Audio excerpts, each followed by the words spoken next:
Well, this is something different. It's a travelling case for a clock. And most clocks had travelling cases, but let's look inside. It's got a lock.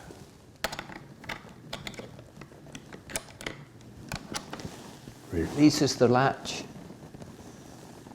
opens over the top, and wow, what's hidden inside? It's a Tompion and Graham, and there are only two of these clocks which are known by Tompion and Graham. Many of the travelling cases have got lost, and they were used in the end of the 17th century, early 18th century, as people got more affluent and they had two houses. Then they'd use this case to transport this beautiful clock from their residence, say in Yorkshire, where they lived in the summer, down to being in their residence in London when they were there for the season. And so everything had to have a proper case. And these wonderful clocks were very expensive. And so it was worthwhile having a properly made case to protect them. And that's on the top moulding here and the bottom moulding here that the whole clock is located, so there's no strain on the side which might damage the glass. You can see what a good fit it is, so you'll have to excuse me getting it out, and then we'll have a look at the clock. This, I think, is the pinnacle of English clockmaking. It's beautiful blend. It's gone off the pure architectural clock, but it's now got the design not to be a building, but to be a clock case. And I think it's so complete and beautiful that it's the pinnacle of achievement by Tompion and Graham. And starting from this wonderful handle here, it seems almost an insult to call this a carrying handle. Look at the detail we've got. Starting off on the bases here are Tudor roses for the washers. These lovely acanthus leaves all on the top and the bottom here. Look at the quality of the sound fret here, the little cherub in the middle and these wonderful leaves, flowers, all swirls. It all flows as a unit together. It's beautiful.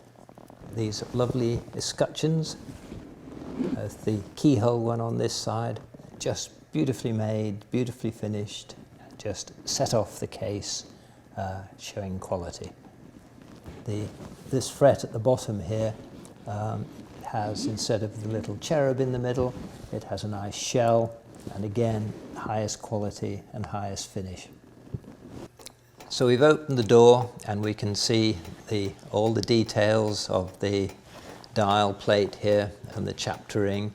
And it starts off at the top here with Thomas Tompion, George Graham, London. Gone is the doggerel Latin.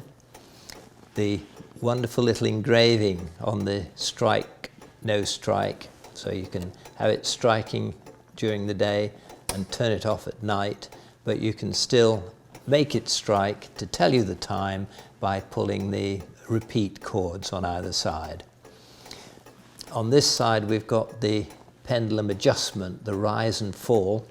If the clock is going slow, you can raise the pendulum, or if it's going fast, you can lower the pendulum. When you move the adjustment on the dial, you can see the rack moving up and down, adjusting the length of the pendulum here. And I can move it so you can see the pendulum being shortened so it goes quicker, and lengthened so it goes slower. The wonderful little false pendulum, just showing the real pendulum from the other side. It's not just a slot in the dial. Look how the chamfer changes at the radiuses at the end, and this wonderful little detail. And it's absolutely symmetrical. The details are symmetrical. It's just Tompion at his best. And then at the top, you've got the wonderful ebony fret with a silk backing to let the sound out. And just beautiful engraving, all the detail, the wonderful mounts and spandrels, engraving here. It's just perfection. The matting is perfection. The whole thing is just a beautiful design.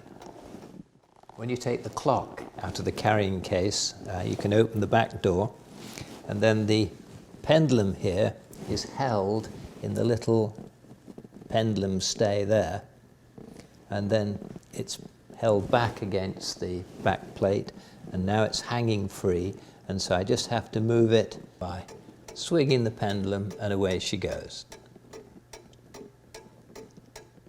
And what a wonderful back plate. Look at the engraving on that. Isn't that beautiful?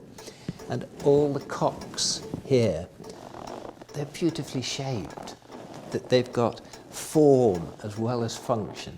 Yes, they have to have a function, but the form is beautiful. And so hidden in the engraving with all the flowers, there's a beautiful little bird, look. I don't know whether it's got anything to do with Adam and Eve, but there's certainly a lovely snake in this garden.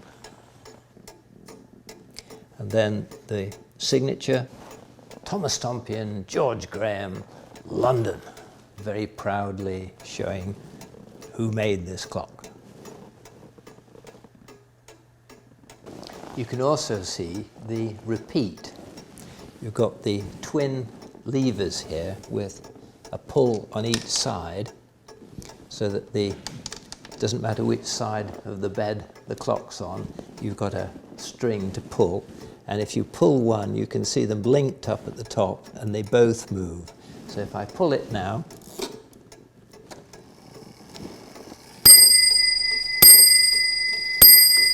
three-quarters past 1, coming up to 2 o'clock in the morning. Tompion was the master of design. And look at that.